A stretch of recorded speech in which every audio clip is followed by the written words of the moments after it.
Wow, took a really long time to set up. But I am literally so grateful for Mikey. Mikey, you know that? I do know that. Oh, shit. What? What now? We just have to press record on the camera. We need to make sure the battery's not on the verge of dying. And Dude, we have 100% battery. we're you know what? Shit's recording. Oh, how long has it been recording for? Push record. Like a while ago, huh? 5 hours and 6 minutes ago. No, I'm kidding. So, you know, a lot of people want to start podcasts and they want to do a lot of things. I want to start a podcast. I do too. This is what it looks like. Yeah. Do you know how much I spend just to do this? I just want to do the cheapy cell phone version. Oh, yeah. Wait, can we You go know back to you saying how much you appreciate me? Because Like- I appreciate you too. like so much. but you do work very hard. Oh, he said, but here comes the Oh but. no! Oh no! No, this is what it is, right? So it's like Hit me with it. there's still room for us to grow and improve. Like we started the meeting 5 minutes late and we weren't ready Right. on either platform. Right. We should be starting 5 minutes early with the right lens and the right setup. I mean, dude, the fucking wind was so gnarly. We were out there doing Did it mess the audio up? well, no, because we have these The Yetis. well, let me ask this. How does it sound for everyone on TikTok? How many people are in there? We've got close to 34,000 people in here. 34,000 fucking people. That's what the fuck we do. So can you guys hear us okay on TikTok? I'm just going to add 1,000 to every single thing in It's my LA. life. It's LA. You know? This is LA, bro. Damn, that would put me at like 2 million OnlyFans good, followers. right. That means I would be making like, what's 10 times 2 million? That means I'd be making 20 A lot of money. million. But one thing I was talking about in the meeting, which this reminds me of, is the moving target. Like Rudy is, you know, she's asking herself, is she an alcoholic? Can she drink like a normal person? Has she been? Well, I mean, yeah, she has been. And we've all asked ourselves that question. Yeah, and that was a point. That was a point that I made with 17 years sober. I've continued to ask myself that question. And I do too. Yeah, and But yeah, fuck yeah. Because- Red wine and a fucking joint would be. So, yeah. yeah, it's been so long. Like, But I you- could probably handle it. You know what was so cool, though? We were able to ask Greg if he asks himself that question, and he doesn't. I don't. I don't even think about it. Why That- would he? Right. But that was so rad. It was so rad to have like a normie in the meeting that was like, you guys are crazy. So it just like helped Rudy see her. Is she drinking? No. Is she smoking pot? No. She's sober. Yeah. Okay. As far as I can tell, we did step work last night. Okay. She good. came over just why? Well, because you asked a second ago, is she? Right. But I think we all thought, well, is she asking that question? I don't know if she's using. She seems sober to me, Okay. Right. but she's very in her head, and everything around her is affecting her, like anybody in You know early what? sobriety. I actually don't think she's any more in her head than she should be. 100%. Yeah, I think she's like experiencing like the approaching 2 months. Like Pink Cloud is like pretty much gone now, and she's like kind of feeling. She's raw. She's in a very like I look at her and I'm literally like not jealous of her, but I'm excited for her, like to be in that position, because like I kind of spoke like directly to her, because she's saying like people around me, she's kind of unsure, she's questioning it, like A, B, and C is doing this, like maybe I can do it, or would I be handling it differently? And I said my point was, people let me down all the time. I let people down. And the one true constant thing that has never let me down is my higher power. So that was kind of our point in that discussion of, someone online said, hey, well, why do we do this and why do we do that? Well, we do the things we do is because we don't have a connection with our higher power. This is so... It's- what the fuck? What? I'm tripping. I just turned my volume all the way down and then tripped out why my mic didn't work. Yeah, your volume. So what are you talking about here, Mikey? What do you mean? I'm talking. I'm like okay. I can only use I statements, right?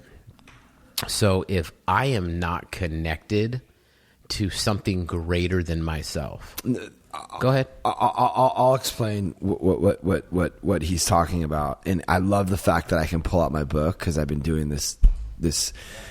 I've been writing notes in the. I'm not even that far, but I've been writing notes in the book and highlighting stuff, and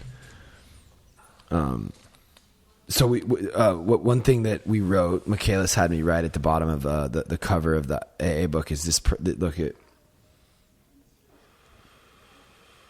This process is not to make me depend on a sponsor, but to enable me to become dependent on God. A sponsor can't save himself or herself.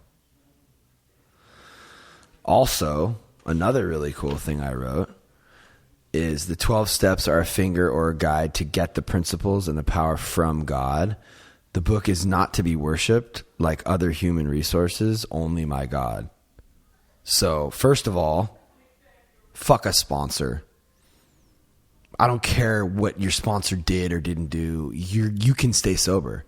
And if I'm a sponsor, like, I'm not responsible for anyone else staying sober. And you know what? Like, I also am not going to be like, oh, I'm so fucking special because I'm sponsoring 20 people. Fuck you. You're not special. All you're doing is reading what someone else wrote. And all I'm doing is staying sober because I'm doing that.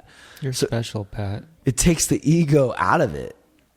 You know what I'm saying? And it takes away also, so what you were saying was like, it's not about your sponsor. Cause I think she's trying to like, use Danielle's thing. Right. Cause Danielle's like, let's just keep it real. Like Danielle's all fucked up.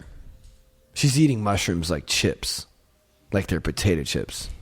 Or she was. No, she's finding her way. Right.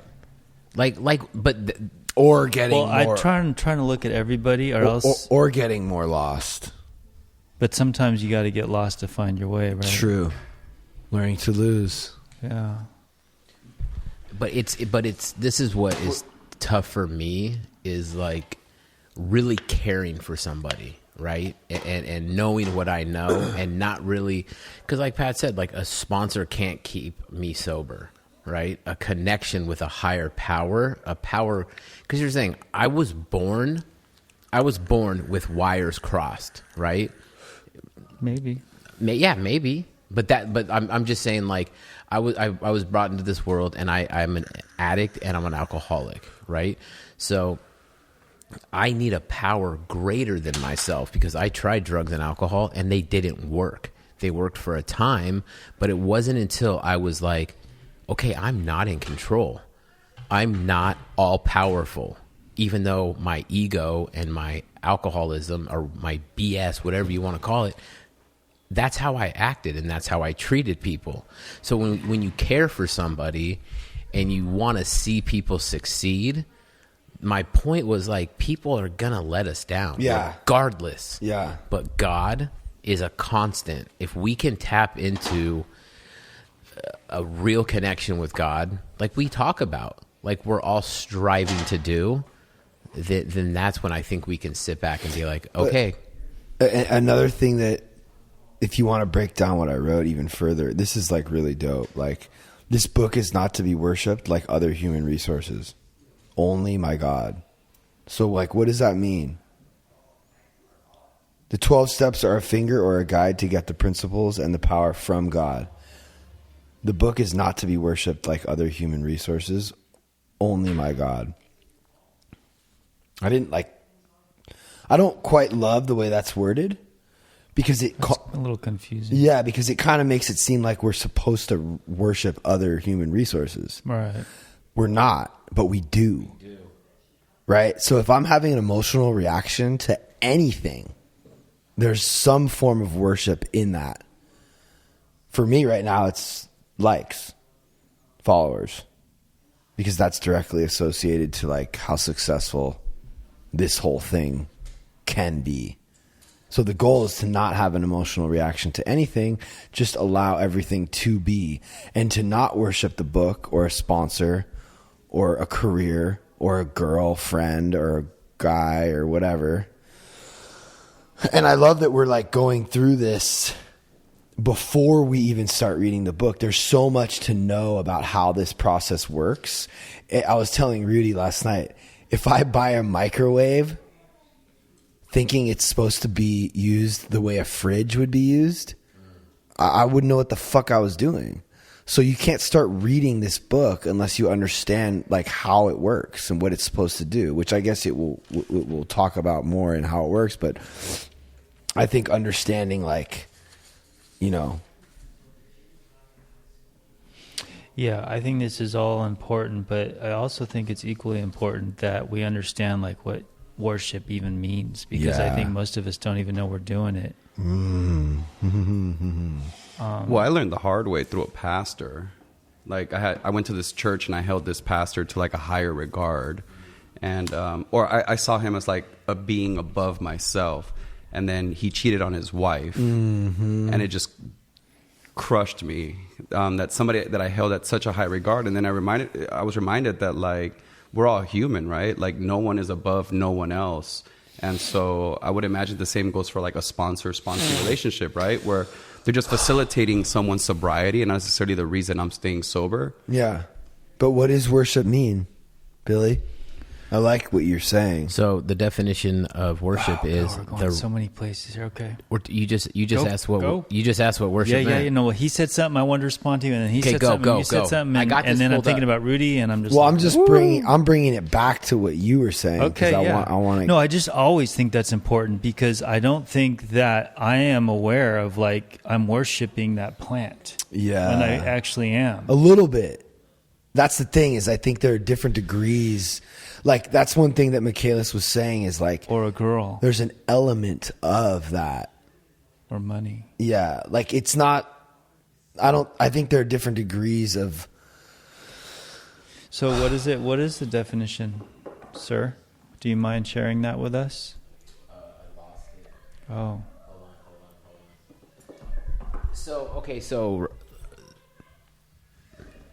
So this says in Christianity, worship is the act of a reverent honor or homage to God, right? So there was another one. Hold on. But it's like I like. Yeah, will you tell them to turn it down or something? But like it's like Pat said, like Michaelis mentioned, there's like what'd you say? There was like a little bit, just an element, of that, right? Yeah, so, like it's just a simple matter of not putting anything above this work, right? Period.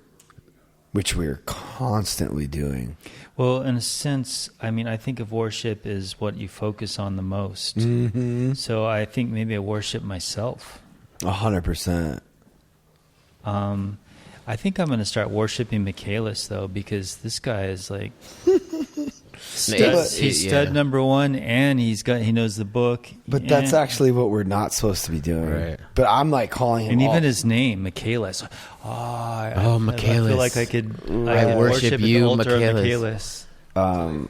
But okay, so we're jumping around a little bit. But hold on. Or actually, no. You can continue. I just want to say that, like Greg just said something, right, about a pastor, right? A pastor that, like, we're supposed to look up to a pastor or a man of God who's in that position. But really, we need to treat this man who's in some sort of authority over a church or over a denomination or a flock of whatever you want to call it. But he answers to God. Like that's who I need to answer to, not a man. And here's the other thing about Michaelis. He always fucking answers. It's crazy. How do you always have time to answer your phone for me? Oh, look at this fool. He's all sweaty and shit. Is it daytime where he's at? Yeah. I mean, technically, I just want to make sure you're good. Yeah, I'm good. We just had a question about worship. We were wondering. I don't know if you're in the middle of working out or whatever. That's cool. You can call me back.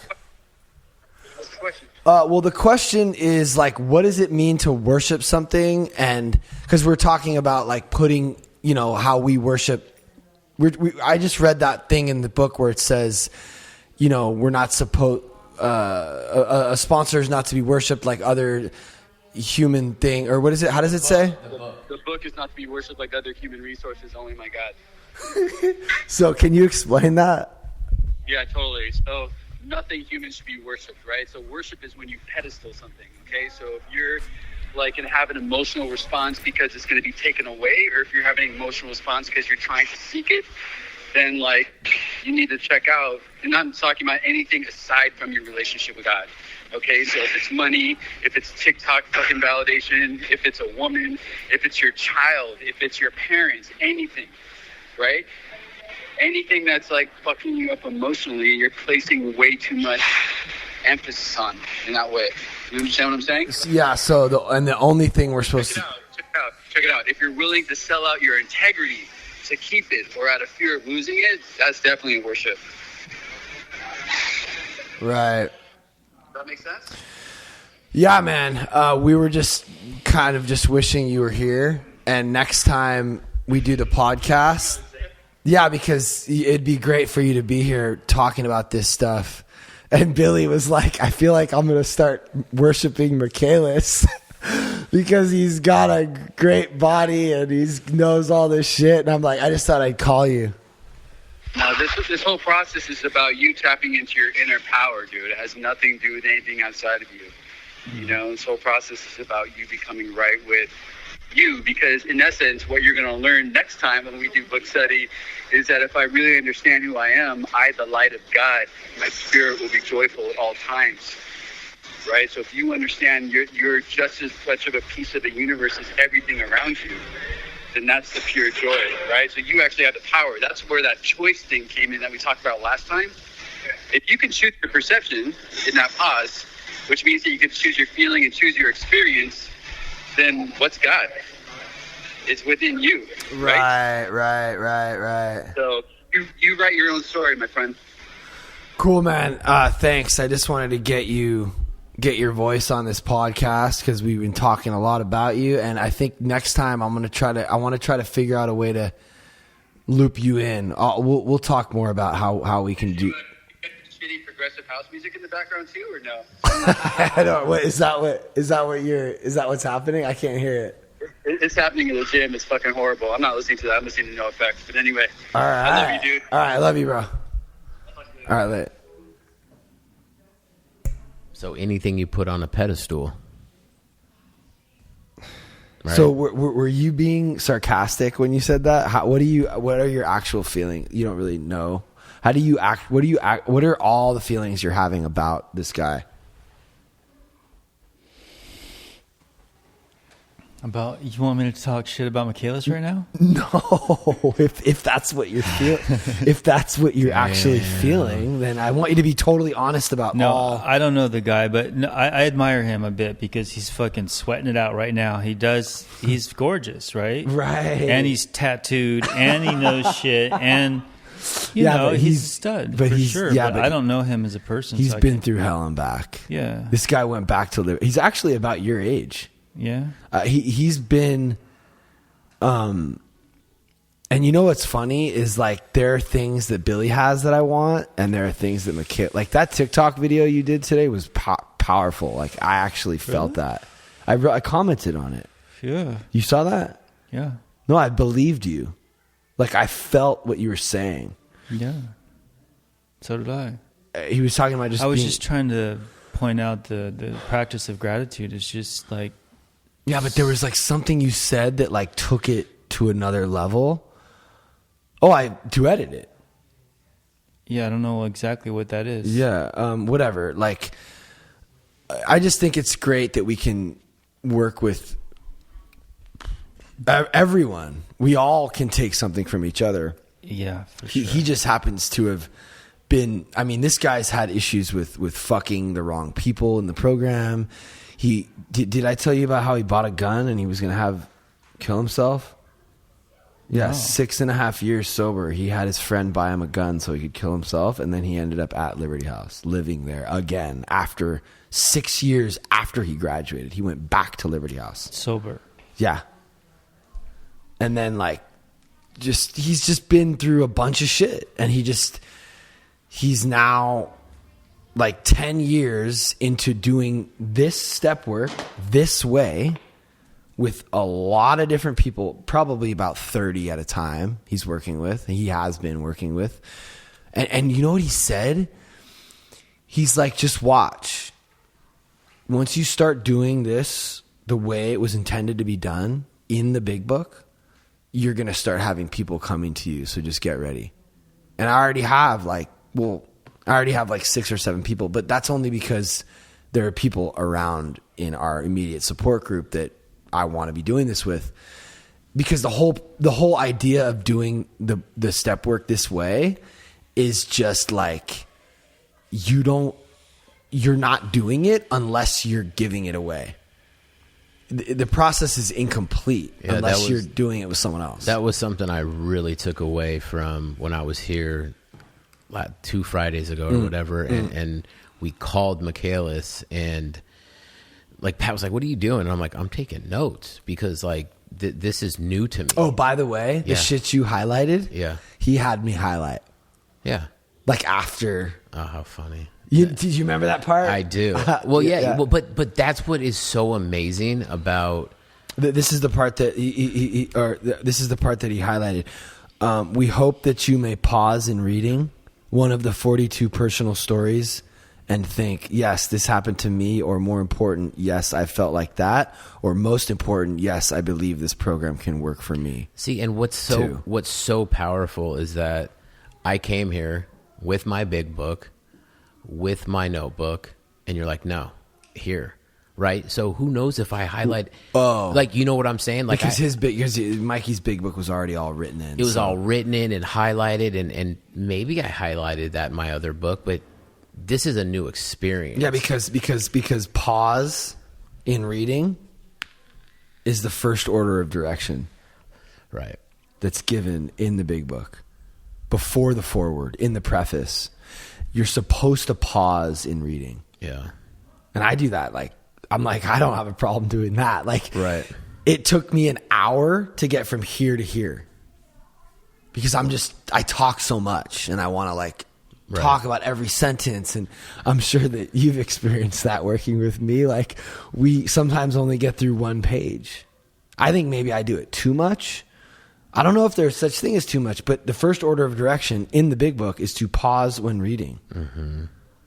Talk about it's powerful. What you're actually reading. Also, a really cool thing is this is a basic text, which implies student, teacher. This isn't to be read like a fucking novel at night. This is like a textbook that we're supposed to study. You know? I don't know. There's just a lot. There's already so much cool stuff. Yeah. So the guy that I started doing this with, not only have been taught, we have 1 day a week. We've been doing this. And he the next day after we did that, he's like, bro, I can't stop going back and reading what we wrote down. And I actually can't wait. The person I'm the most excited to do this with is Billy, because I feel like I'm going to get a lot more out of this when I do it with you. Well, I'm looking forward, dude. I can tell you're a big book thumper now. Alcoholism is a disease of the body, mind, and spirit. There are 3 parts of the program, one for each part of my disease. I didn't really even I feel like someone told me that once, but to understand the 3 parts of the mind, body, and spirit, there's 3 parts. So when we're with other people, we're treating our body, but if we're not in the big book, we're not treating our mind. And if we're not doing 12-step work with another alcoholic, we're not treating our spirit. So I can go out and help the homeless person, And that's that's treating my spirit, because I'm like being of service to a homeless person. But if I'm not in this book with that homeless person and they're not another alcoholic, I'm not also treating my mind and my body, because I don't know. It's just cool to have like an understanding of this.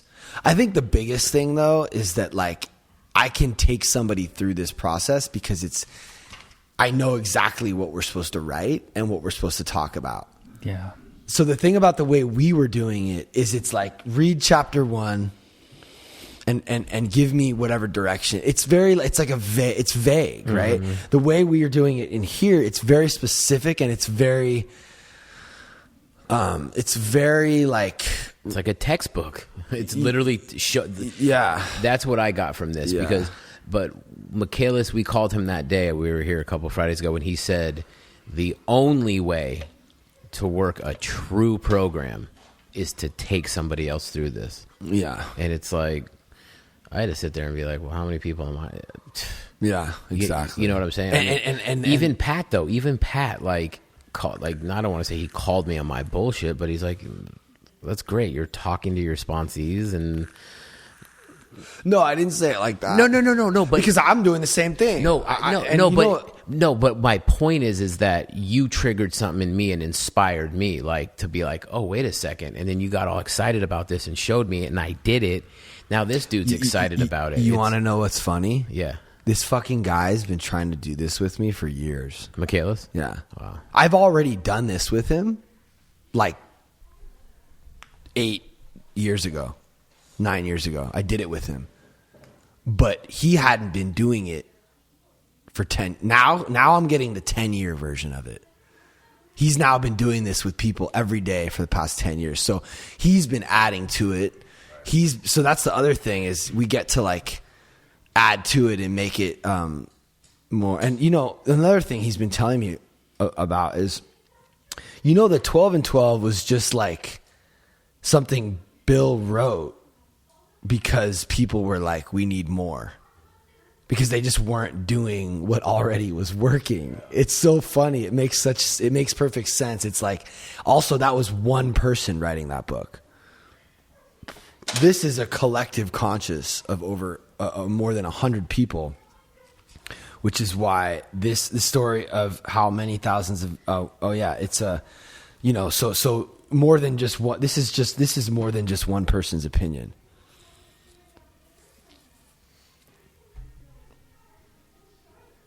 I mean, to me, it's very exciting to have, like you said, people in our that circle, we can do it with. Yeah, in our circle. Yeah. And then taking it outside of there, like, and then with this thing on TikTok, like I'm sure you already have people that want to do this with you just through TikTok. Possibly. I mean, you Corey could wants to do it. You could literally make one post and be like, yo, I want to take someone through this book, and I guarantee you someone would be like, I'm down. That's what's so cool. Is like, that's what we're supposed to be doing. So it's like, enough with all the fucking mushrooms and your wife's fucking open marriage. Enough with that. Like, let's get into the thing. I got 380,000. That's good enough.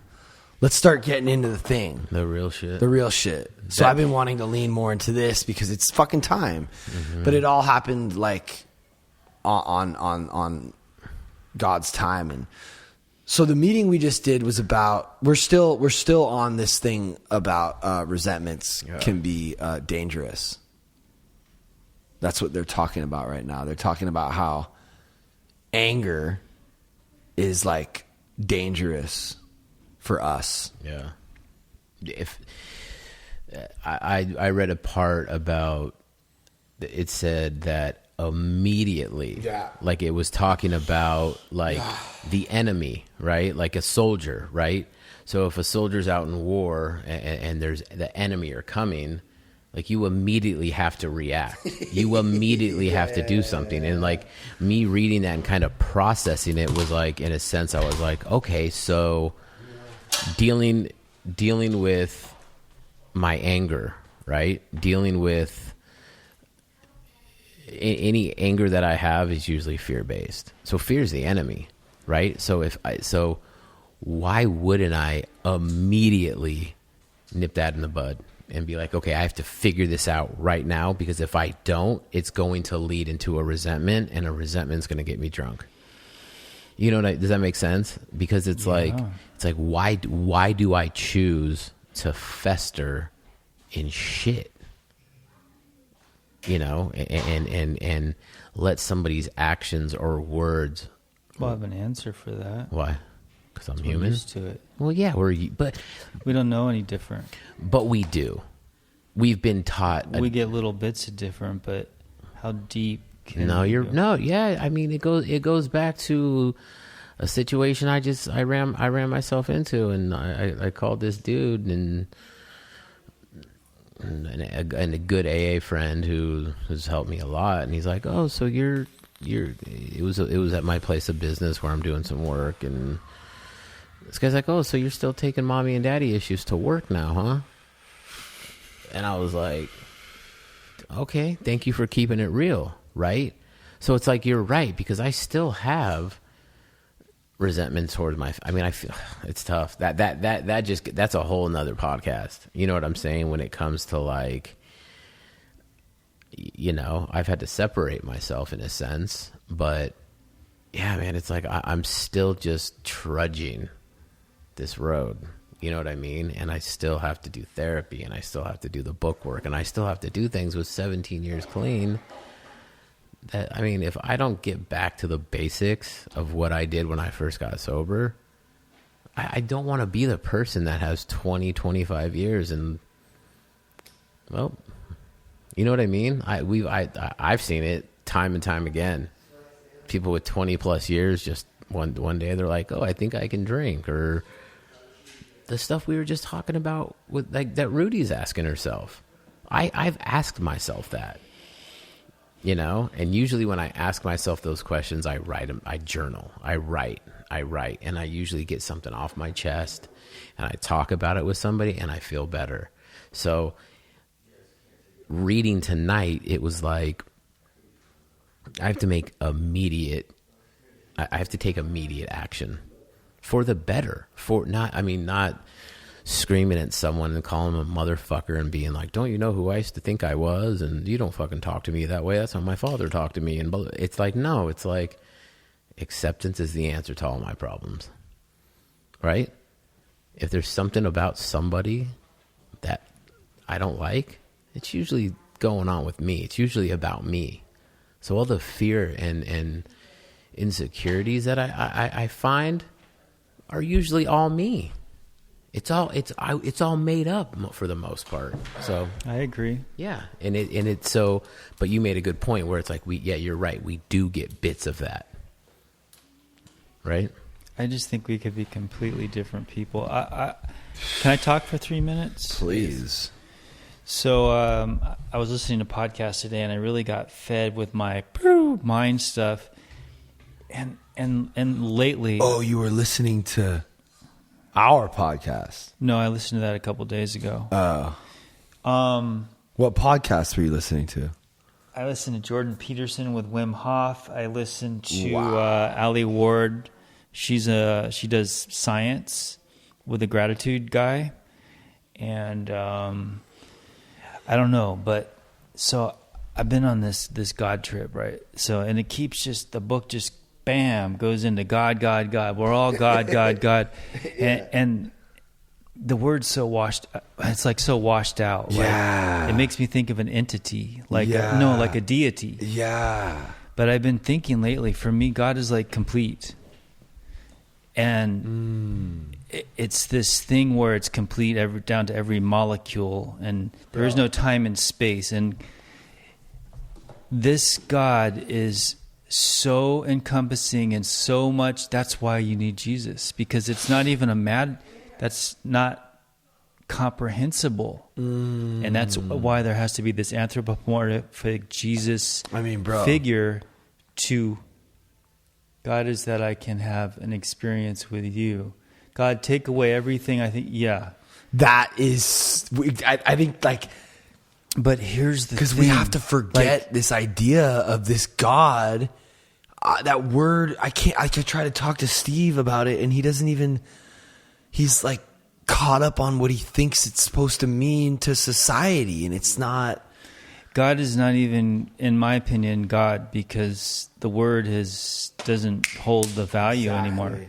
Dude, that's so amazing. And this has helped me come to this whole Jesus thing in that, but I'm not going to put that in there. But what I'm saying is it's so awe-inspiring.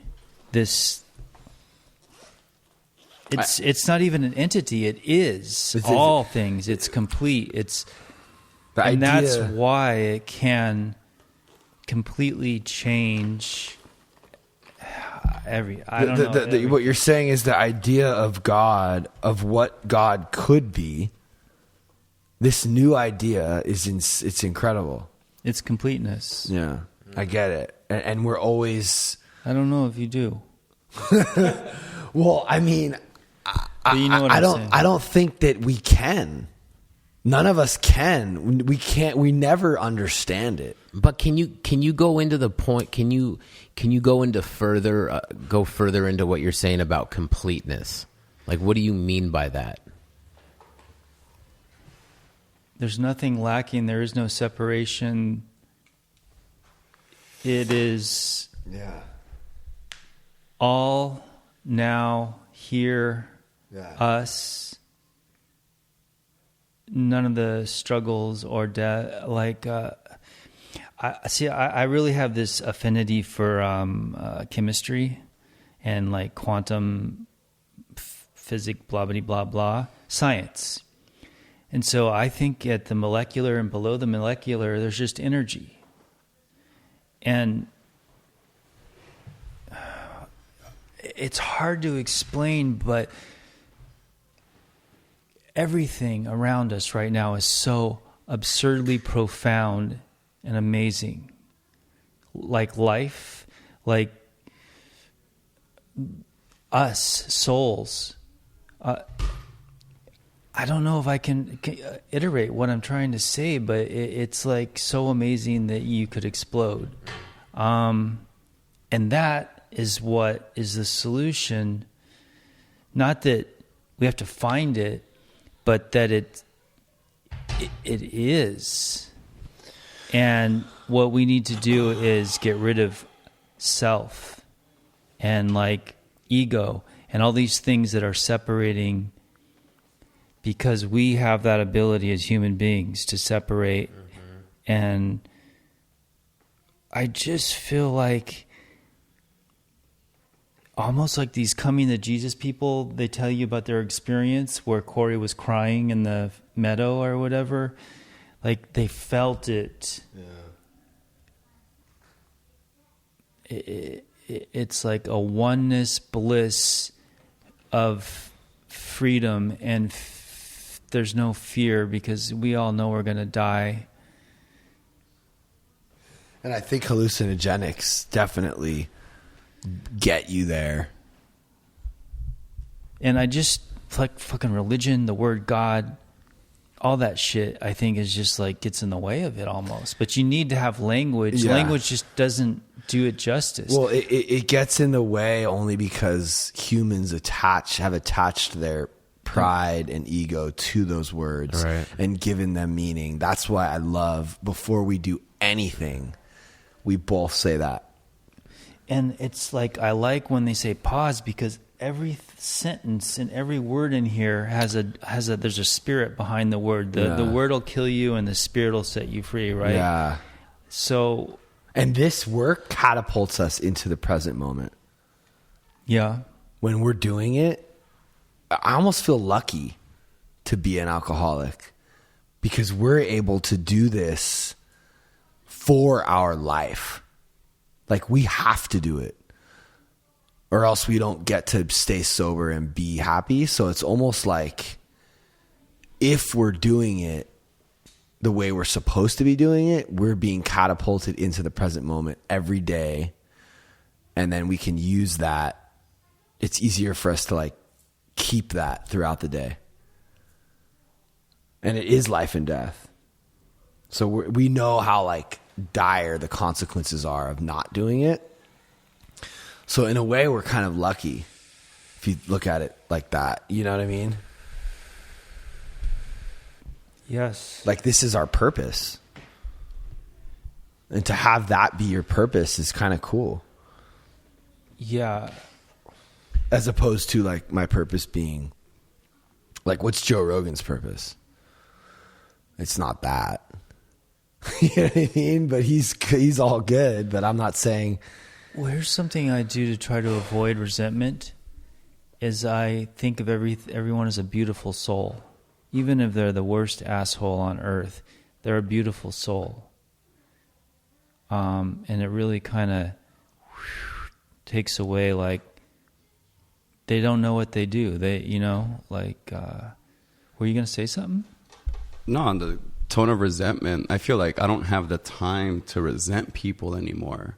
Like, life has so much going on that for me to hold any kind of ill will towards somebody is just going to fuck my game up. Mm-hmm. So my best bet is for them to just be dead to me, which is fucked up. Like, I don't know how to talk to somebody and say, hey, like, let's hash this out. Like, for me, it's like, yo, let me just, like, get rid of you from my life and just keep moving forward and not even let resentment, like, take space in my heart. Unless they are willing to accept, like, an apology or, like, grow with you. But there are some people that are just they don't want to be on this tip. So it's not worth it for me to hold any kind of resentment or feeling towards them. Yeah, well, I'm much with you on that, but there's some people you have to, like, what about your lady that you're into? What if you develop a resentment for her? Then you're going to have to... It's time for me to go.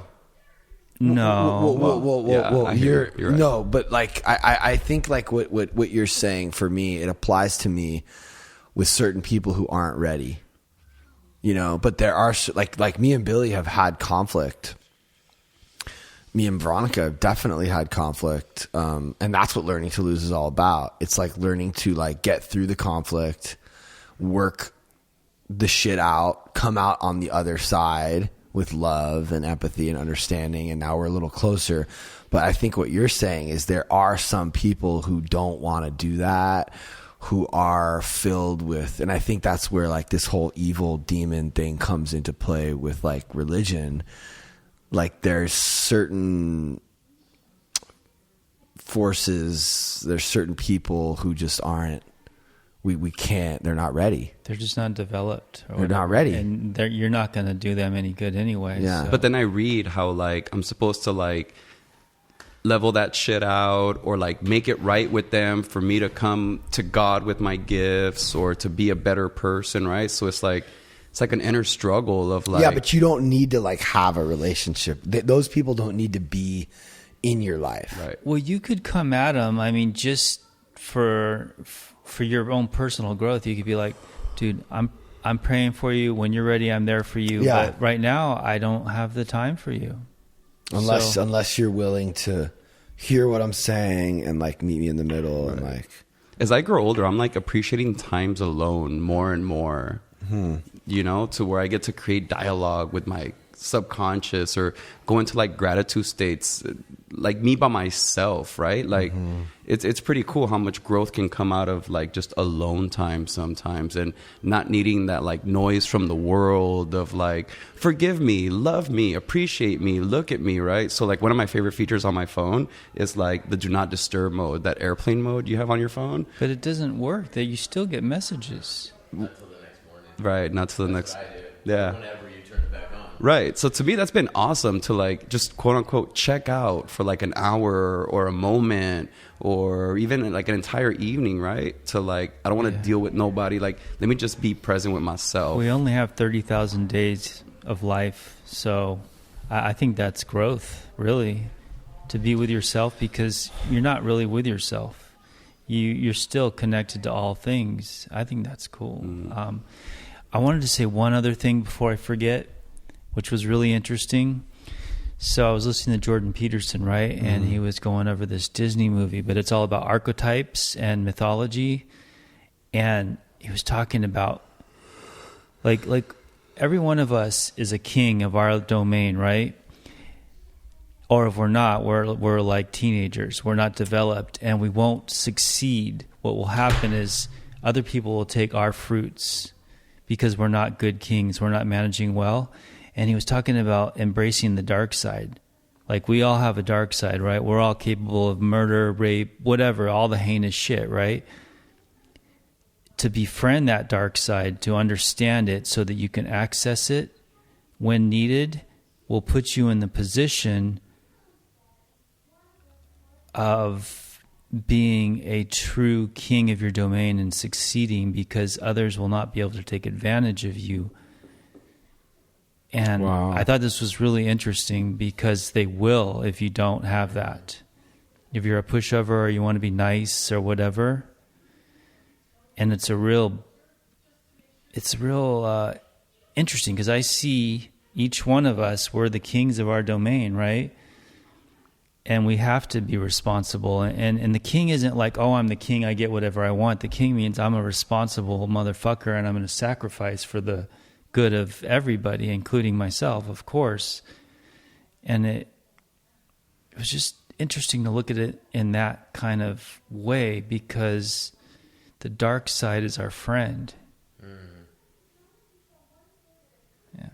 The dark side is in all of us. It like lives in us, right? We all have that darkness that lingers within us. I'm trying to think about how I can apply it to the current situation that I'm in. What are you in? Well, like, with Liberty House, like What went down? they've basically made it like they've basically cut off all communication from Derek and these other two guys in the house that I was sponsoring.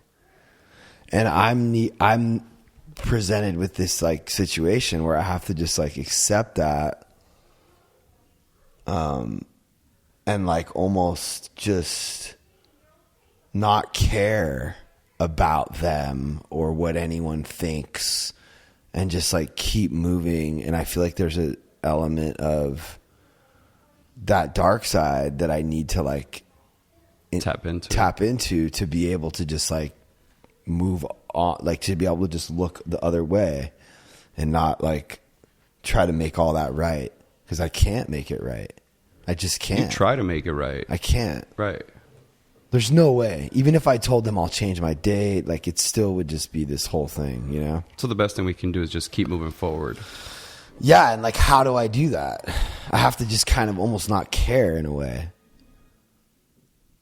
You're not good at that. No, but this is God showing me in how to deal with something that I would never normally be able to. Like I'm doing it. Like I've literally been put in probably this is one of the hardest. Could you imagine? Like I'm being forced to walk through something that's like a situation that used to baffle me. And I'm like, okay. And these are people that really don't know you. Yeah. Right. And don't know your intentions. They just get you in like 30-second, 60-second doses. Yeah. And then they get to make their conclusion on who Pat is. 100%. Right. And it's not fair to you. So there's a real lesson in this. And the past couple days have been like hard, but I feel like I'm through with it. Like I'm good. God is so good. So this happens to you and you're opening up your own house here soon. Yeah. Right? So talk about like a great opportunity for you to learn and take away on like, now I know the type of leader I want to be when I'm in that position. And it's not that. How awesome is it that God was able to give you that lesson? Yeah, like I don't want to. They've put so many people who have went through that house through so much pain and shit. They've hurt so many people at the. Oh, that's crazy to hear you say that, because you were all about them before. I am still though. Like I think that what they do is incredible and it saves lives, and I think that doing it the way that they do it is more effective for the people who are in the house.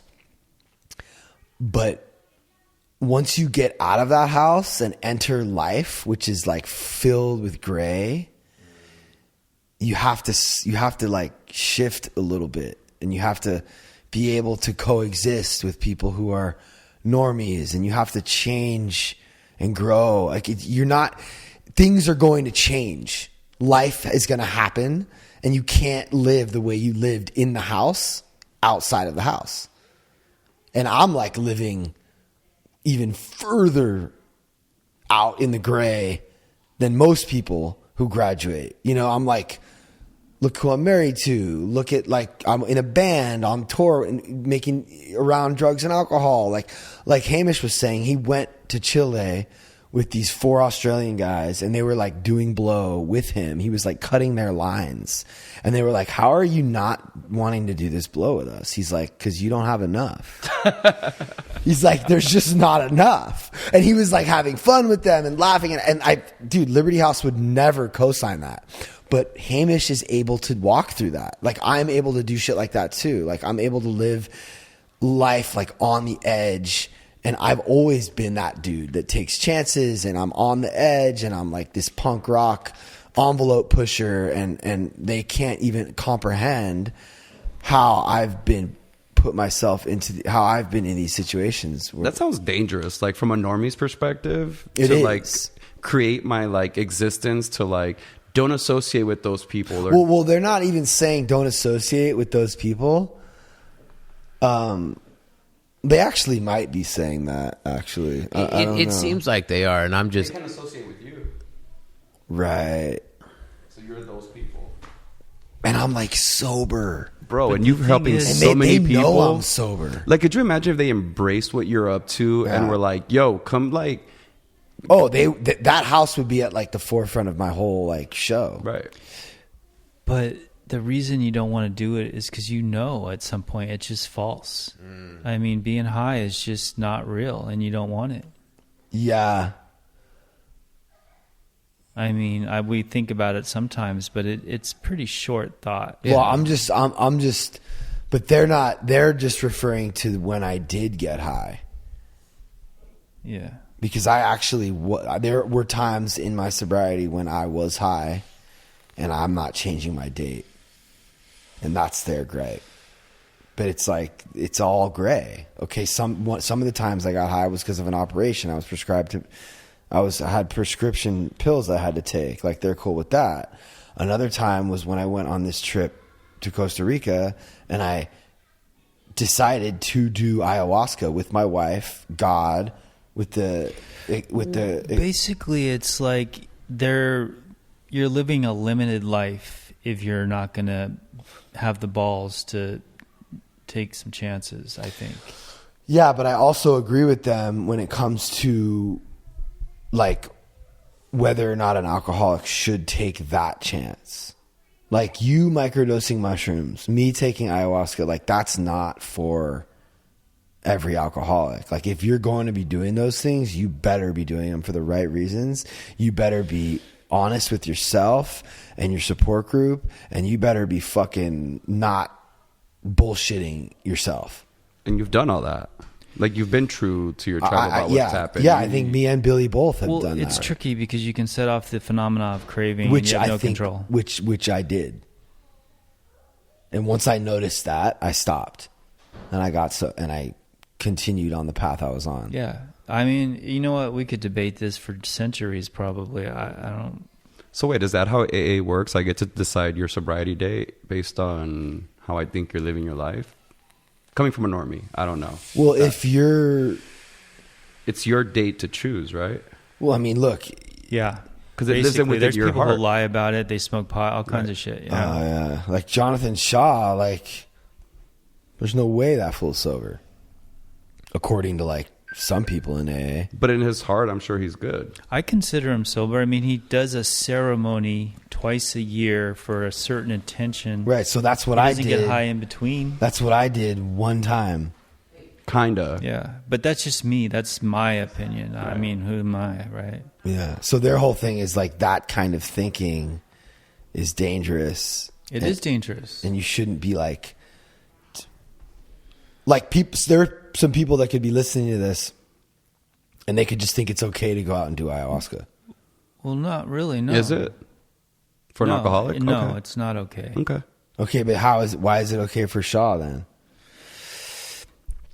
You know It's what I'm saying? okay when you reach some point in sobriety, you've been sober a decade or something, Right. and you've talked to your sponsor and you've talked to other alcoholics, and it's educated decision, and you know the risk could be just completely devastating. So they think that is like insane. Well, what state are they in? How come you like didn't hang in there with me and you left? Because they were just blah, blah, blah. I don't know. And, Right. and But I you- wish that you would have like jumped in there and like said. I think it would have just been two crazies against, they would have thought as two nuts against. So what? We know we're not. You could have called me back. I don't know. No, I just they started talking about you and But the I just CBD don't thing. even care what they think. Right. Yeah, I just don't. Yeah. I mean, I'm not invested with Liberty House. I don't Yeah. know any, So wait, talk to us about Graceland.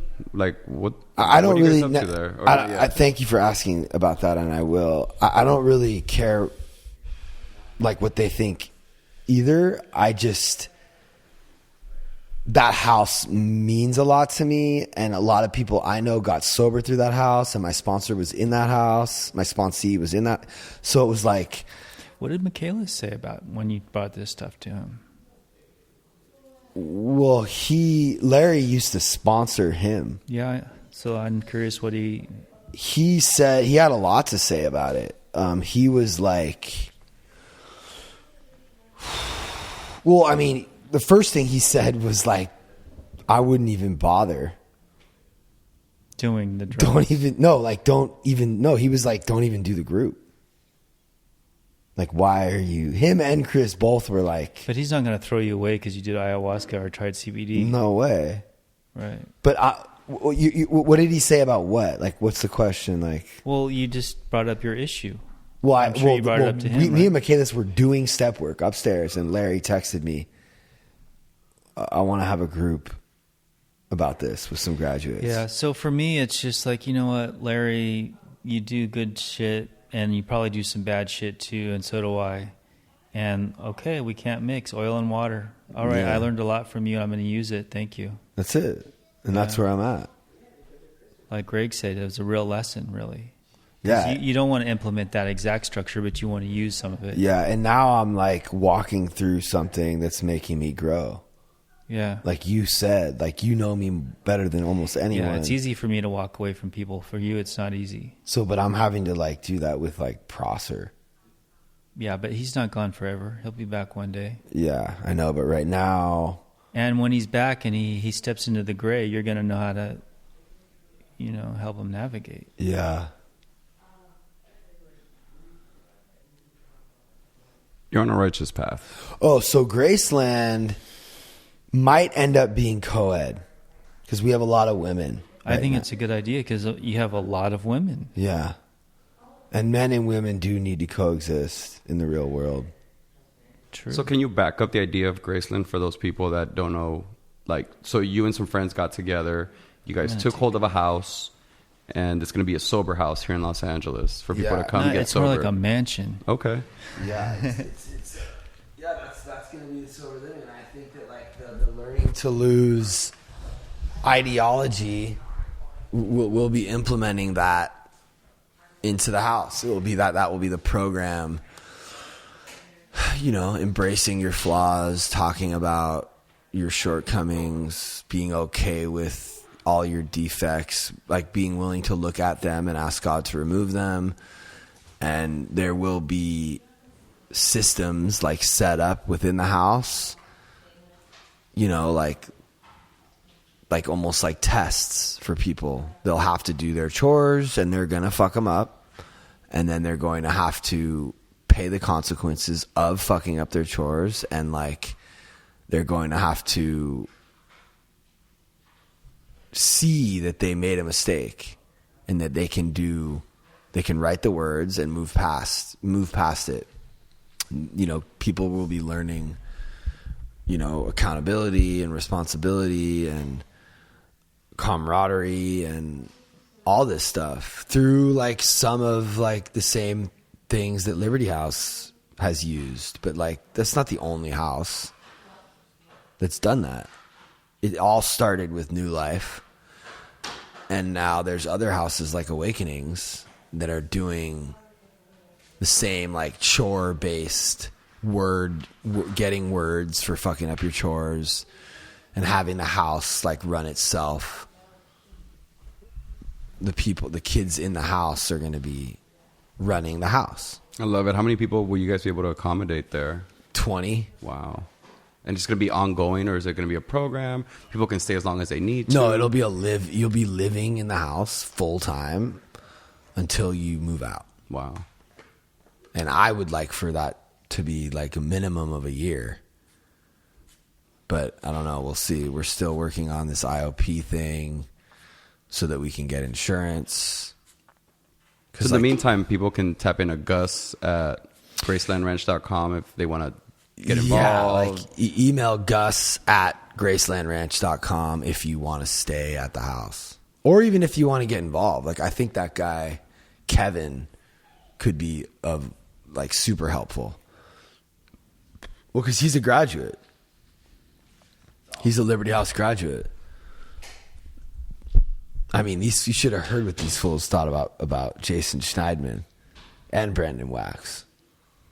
What, Liberty House? Yeah, like you met those two fools that were here. Yeah.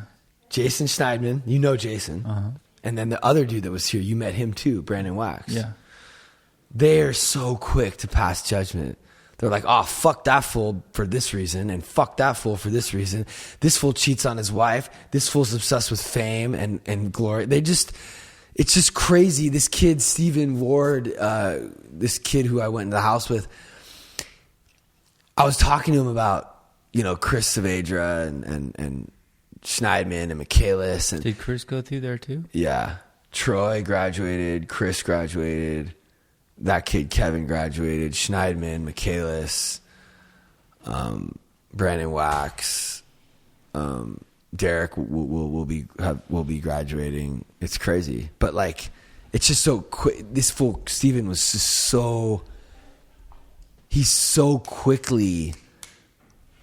sure of his judgment on people. Yeah, I mean, it very much is like them and us. It's like the political climate right now. It's Right. It's the wrong. I believe it's the wrong way to go because I tend to do that myself, and I got to stop it. Or I'm a miserable fuck, and I hate everybody. I don't see. I mean, that's the textbook right there for Alcoholics Anonymous and Yeah. for drug addicts and alcoholics like me, like Pat, like Billy. And if people are going to judge, people are always going to judge. But people can't throw stones if they... Yeah, it doesn't really talk about any of that in this book. Right. So in this book, it talks about looking inwardly. Right, and that's Only. So if That's it, man. that's what we all did, but we're all not going to do that. So we have to us right here, we're staying true to ourselves. Yeah. Not everyone out there is going to do that. And the cool thing about AA is there are no leaders, there are no policemen.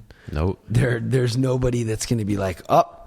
Hey, but people sure do want to act that way, don't they? Yeah. That's the problem. So it's like the point. What? Go ahead. What do you think, Mikey? I mean, About what? Me and Pat's drug experiences. I mean, you haven't done anything like that in your sobriety, right? Mm-mm. So what do you think about it? You think I should? No. Oh, okay. It's just a waste of time unless you're treating, like if you're MS, if you found out that something could treat your MS. Right. And that has been a conversation I've had. Like sometimes Valium will help. Like if I get dizzy, there's a ton of stuff that can help. But for me, like Xanax, right? Like I used to love Vicodin. I used to love pills. So like, I don't think I could do that. I don't know. I feel like for me personally, and it's a very personal program, correct? Did you sell me?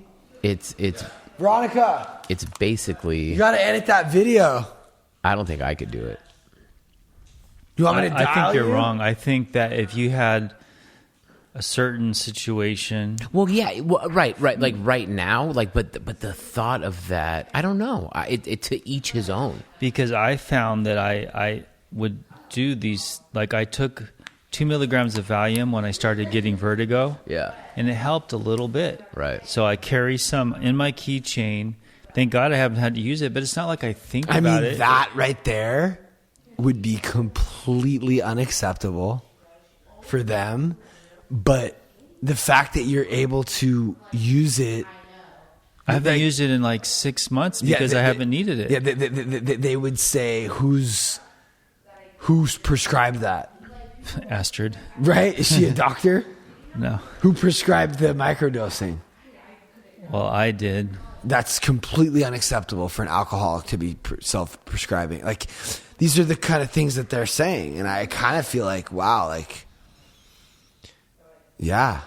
This, I don't know. It's not that I didn't talk about it thoroughly with my sponsor and other people. And me and your And sponsor. you, So it's like, here's the thing is like, is this something we should be talking about? Could this be dangerous to be talking about this type of shit? No, because if someone's going to use, they're going to go ahead and use, right? Exactly. Right. Bro. Yeah. Hit the You're rock. so right. And that's, I fucking wish you were there because like, we just wrote it down. A sponsor cannot keep himself sober or so basically what you're saying is that Derek's going to relapse because of my life, then he would have relapsed anyway. Right. Well, It would just be an excuse he would use. Yeah. Right. That's what people do is they make excuses. Yeah. They so back to the question, what do I think? I think you two are two of the most real, honest people I've ever met in my life. In a long, like honestly. You know what? What? That's the reason that I wanted him to be my co-host and also to be, because I'm going to be totally honest with you right now. Uh-oh. I don't think Michaelis is as honest as you. Oh. I don't think most people But are. that's okay. No, it is okay. I love him to death. Right. But like the level of honesty and transparency that me and Billy have is unparalleled. And that's so funny that I never quite, I usually, when describing Billy, I usually speak about humility but we have the same levels of transparency. Mm-hmm. And that's what this whole But podcast is all humility about. and honesty are like, Yeah, but transparency too, like being willing to expose all this on a pod. I mean, me and you have like argued and had debates that were like unfiltered. Right. They would have been the same debates if we were having them by ourselves in my room. And God only knows how many people are going to be listening to those. Do you realize that like in 10 years, those arguments could have millions of plays? Like you realize that like in 5 to 10 years, people could like start to know us in ways we never. well, thank Wanted God we them don't to. have corporate jobs. Yeah, I know. It's just, I actually had this like weird, like nightmare, like daydream about like, cause I just recently did an interview. Did I tell you that Spin Magazine contacted me? Uh-oh. Do you know That's that? a musician magazine. Yeah. About what? Hypercrush? No, about me. Dude, But you're about you Just- not just- related to Hypercrush. Yeah. Because it's a music magazine. I know. But the magazine, the principle behind that magazine is truth. Mm-hmm. And music isn't what it used to be. Music and TikTok and influencers, and it's all like this melding. And I'm not like, I mean, he knows I'm in a band, but that's not why he hit me up. He hit me up because he saw the post of Danielle and me crying. And he said, we need to work with you. We need to do either a documentary on you or like short content on you or a story on you and what you're doing over here because it's groundbreaking. Yeah. It's truth. It's honesty. It's punk rock. Mm-hmm.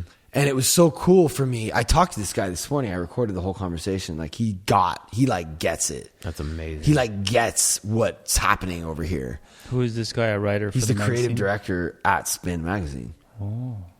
Which sounds like big, but Spin's not as big as they once were.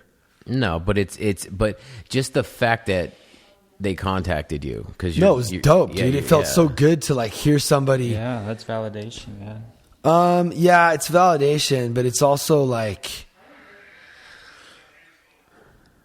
Well, it just kind of backs up that you're doing something. Yeah, and I know I am, and I believe in it. I believe in what we're all doing, you know, and to hear him break it down like that way, like he basically said it like the same way like I say it, you know? It was cool. But why did I just start talking about that? Transparency. Because it's an exciting honesty. opportunity to work with Spin. Oh, yeah, but it's about this transparency thing. Well, I agree with you. I don't know Michaelis, but I still think he has an image that he wants to portray. Yeah. And he wants to protect that. Yeah, it's all good. This isn't a place for protecting your image. That's not what we do here. But so the question is still about what do you think? So, okay, you think we're honest and we should change our sobriety dates and we're not really sober. Yeah. I mean, basically, yeah. Well, I mean, you at, that's the thing. Like, I was walking to my car to get something and Pat, you know, was on a rant. Like, he was doing so. Pat was basically following me outside, like doing his pace thing. He's like, "Hey man, do you think I should change my date?" I'm like, "Dude, that's you can't ask me that question right now." Like, do I think he needs to change his date? No. Do you think you need to change your date, Pat? No. Okay. Do you? Okay. So then that, I mean, that's. But do you think it's dangerous what we're saying? What are you saying? For people who are trying to stay sober, basically. I mean, a lot of people are trying to get sober. The people that are sober talking about what we're talking about. I mean, everything's dangerous. I mean, you're around it all the time, too. Around what? Drugs and alcohol. All the time, right? I mean, but that goes back to like, you know, hearing Hamish talk about, oh, I was 5 years clean or sober, and I went out and did this. It's like, man, I was less than a year sober, and I went on tour. I don't recommend that for anybody. Right. I don't. That's a big part of my story. Music and the entertainment industry is a huge part of my recovery story because I literally got sober and was gone. You got sober to go. I basically like I said it before. The only reason I got sober was for music. It's not the only reason I stayed sober. You know what I mean? Life just got better. Life got easier. I mean, I don't think it's dangerous to talk about. Have you ever met anybody who's been sober a while and they've got something you want and they didn't talk about God the way we talk about God? Like you say it's everything. Your higher power connection is everything, right? Mm-hmm. So do I. So does Pat. Have you ever met anyone who's sober that's like, I'm an atheist, or I just do it this way, or like it just seems not really so incredibly essential. Not really. No, I don't think I have.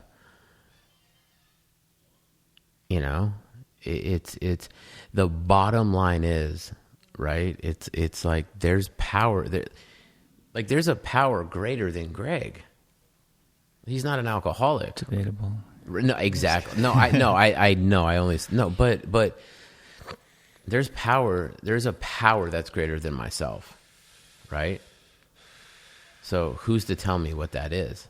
Yeah, I mean that's putting it as simple as possible. Because I mean, a lake is more powerful than you, or the wind, or right. But it like at the same time, I'd be like, okay, well, let me challenge you. Like, what else? Well, the three of us are more powerful than you. The three of you are more powerful than me? I don't know about that. That's stretching it. No, I'm kidding. Sort of. No, but I would challenge somebody if they said that. Right. So a lake's more powerful than you. Okay, what else? A Mack truck is more a train is more like, but that's those are things that you can't tap into that. No. You know what I mean? The idea, though, I think it has to start with the idea, because I used to think, and sometimes I still do, think that I was in control and I know everything. and I just had to let go. I have to surrender, because I mean, everyone thinks differently, right? Like everyone has an idea. Yeah, and it's like, if you surrender, take all of you open your mind and you're like, okay, God, you do this.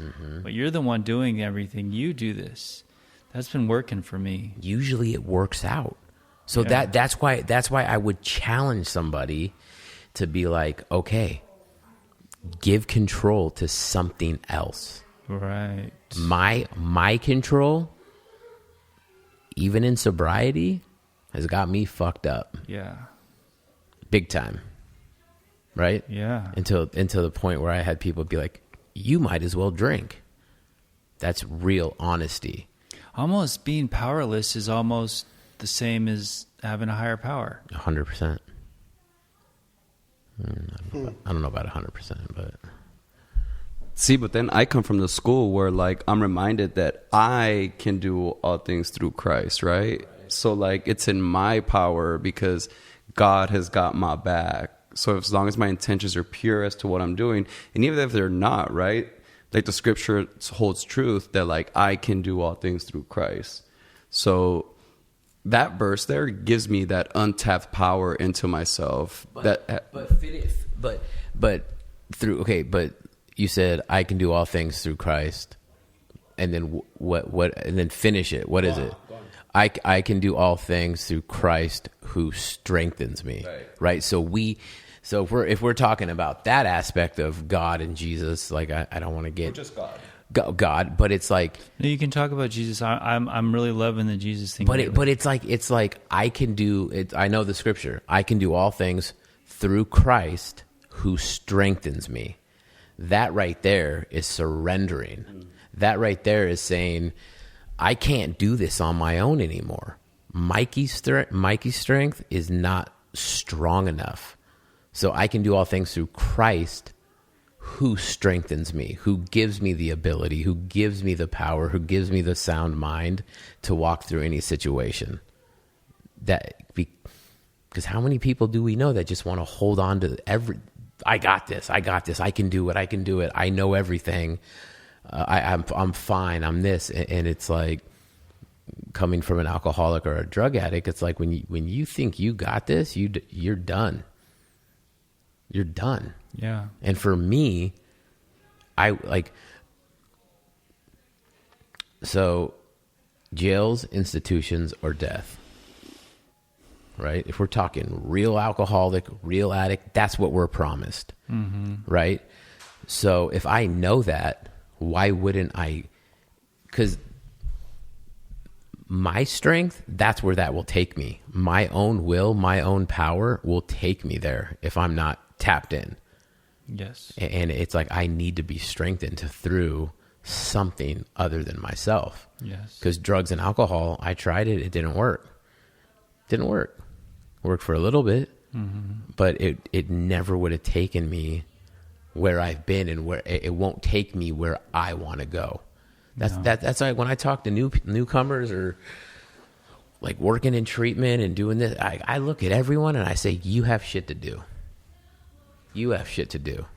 You have shit to do. Somebody told me that a long time ago. They said, you have shit to do. So knock it off, or you're going to die. Or you're going to end up in jail or institutional. Like, you know what I mean? So like, that's what I stand by.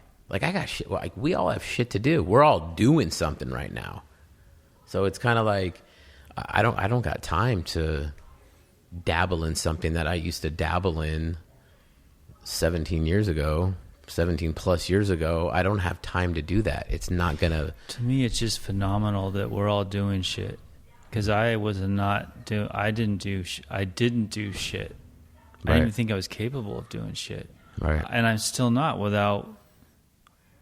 I wish I had a better word, but higher power, God, whatever. Well, it's like so. It's just so limiting. But I was so, a little bit about me. Like, I was raised in the church. My father was a minister.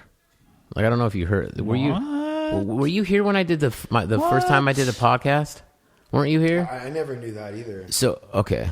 So I don't want to turn this into the Oh, dang. I don't want to turn this into the Mikey show. But so, for instance, my father and my mother, they met in a facility, a drug and alcohol facility. Yeah, when they were 17. What? They worked for Herbalife International. Yeah. Okay, so my dad met the owner and all the executives in this program. They all got sober together. They all were trying to better their lives. Yeah, when they were kids. So my dad went on to become. My dad's got a gnarly story. Like you want to talk about. Can you do it in 3 to 5 minutes? My dad was arrested over 150 times before he was 18 years old. His father died of alcoholism. My grandmother married an alcoholic who beat my grandmother, my father, my aunt, and all of my uncles until they were old enough to beat him up and leave him for dead. So my dad ran the streets in San Fernando. My dad has SFV tatted on him. Like he was like a gangbanger. Like literally like a white boy from San Fernando Valley. Peckerwood? The gang. Yeah. It's crazy. So drugs, and alcohol, like just all in my family. My dad gets clean from heroin. 17? Yeah, from heroin, but then he starts drinking. So then he replaced the heroin with alcohol. Then he stopped, and then he went on to become high up in Herbalife International and was like best friends with Mark Hughes, who died a few years ago from, drugs and alcohol probably. But so then my dad was called to be a minister. God called him to say, and he's sober now. Yeah, he's sober now. Yeah. In the story, I mean. No, I don't know. I don't know when my dad got sober, to be honest with you. I don't know. But I think he's okay now. But he was a minister. So long story short, God called him to, he was going to jails and like preaching to people and like helping people because he grew up in institutions his entire childhood. So I don't know why I went on this tangent, but so he was in group homes and juvenile hall and this and that, and like road camps and stuff like that. Camp.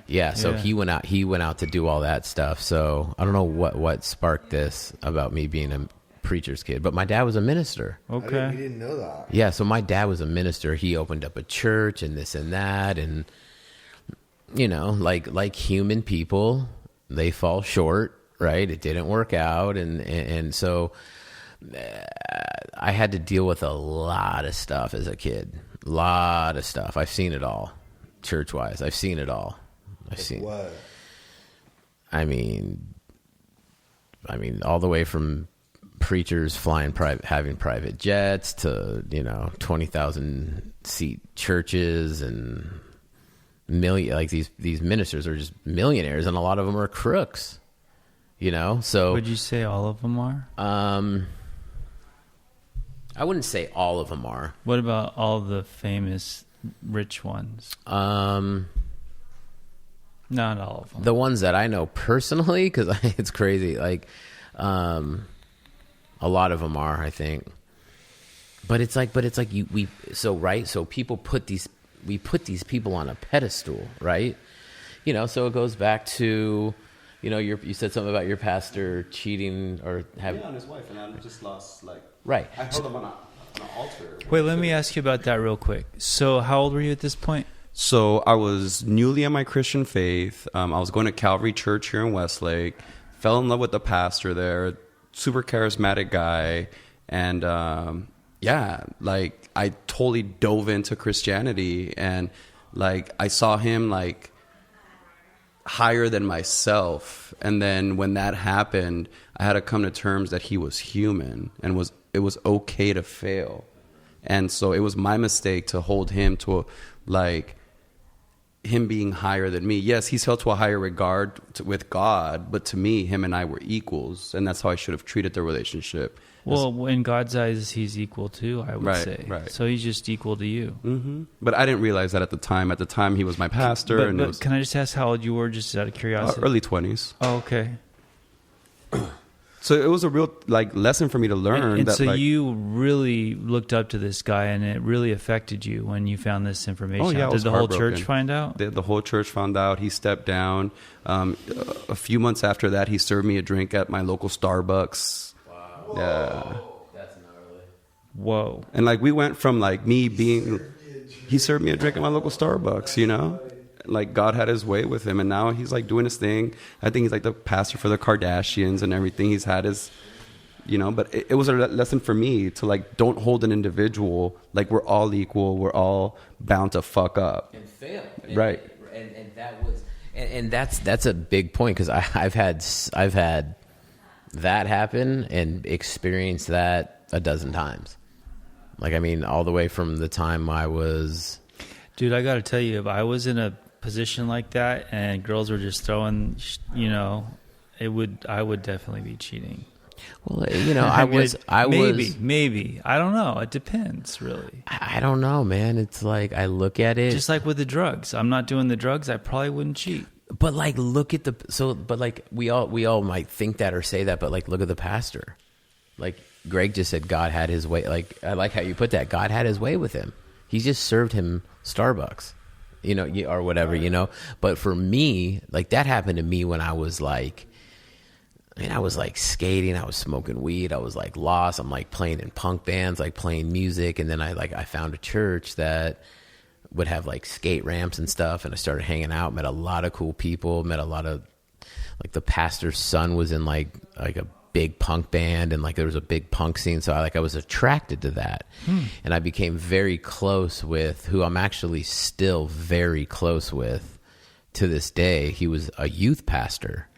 So like for young kids, for like, you know, and I might have been like 12 or 13. And like that came out that something happened, and like that he actually had a problem with like women, you know what I mean? And like that like shattered my whole life, because I'm like, and I'm not saying that was what catapulted me into like heavy addiction, but like that was me saying like, okay, fuck this. Like, I put my trust in this guy. So over the years, I've learned that like God is the only constant. God is the only constant. You want to talk about Jesus, like Christianity?